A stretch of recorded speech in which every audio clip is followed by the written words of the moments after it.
आजच्या बदलत्या सामाजिक वातावरणात आणि कौटुंबिक वास्तव पाहता आपले आरोग्य सुदृढ ठेवणे हे सर्वात मोठे आव्हान आहे.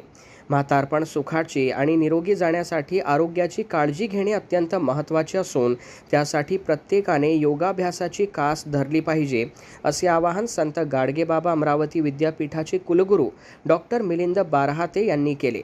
विद्यापीठाच्या आजीवन अध्ययन व विस्तार विभाग MA योगशास्त्र व PG डिप्लोमा योगा थेरपी यांच्या संयुक्त विद्यमाने विद्यापीठ विद्यार्थी विकास विभाग परिसरात 11वा आंतरराष्ट्रीय योग दिन मोठ्या उत्साहात आणि योगप्रेमींच्या उत्स्फूर्त उपस्थितीत साजरा करण्यात आला.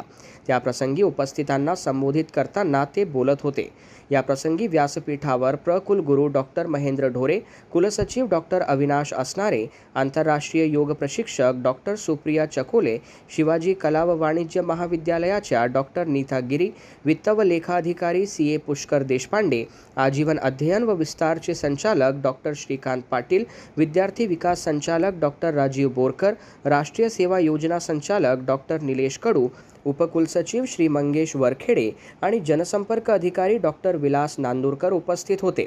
या योग शिबिरात पुणे येथील आंतरराष्ट्रीय योग चिकित्सक व योग तज्ज्ञ डॉक्टर सुप्रिया चकोले यांनी मार्गदर्शक म्हणून उपस्थित राहून उपस्थितांना मार्गदर्शन केले.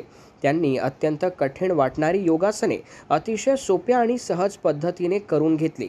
त्यांच्या मार्गदर्शनामुळे उपस्थित सर्व अधिकारी, शिक्षक, कर्मचारी आणि विद्यार्थ्यांनी योगाचे महत्त्व आत्मसात केले. कार्यक्रमाचे प्रास्ताविक संचालक डॉक्टर श्रीकांत पाटील यांनी केले. सूत्रसंचालन डॉक्टर अनघा देशमुख यांनी तर आभार प्रदर्शन श्री राजेश पिदडी यांनी करून राष्ट्रसंत तुकडोजी महाराज रचित भजन गायले. हा संपूर्ण सोहळा यशस्वी करण्यासाठी आजीवन अध्ययन व विस्तार विभागातील शिक्षक व विद्यार्थ्यांनी अथक परिश्रम घेतले. या कार्यक्रमाला विद्यापीठातील शिक्षक, शिक्षकेतर कर्मचारी, मोठ्या संख्येने विद्यार्थी आणि अमरावतीमधील योगप्रेमी नागरिक उपस्थित होते.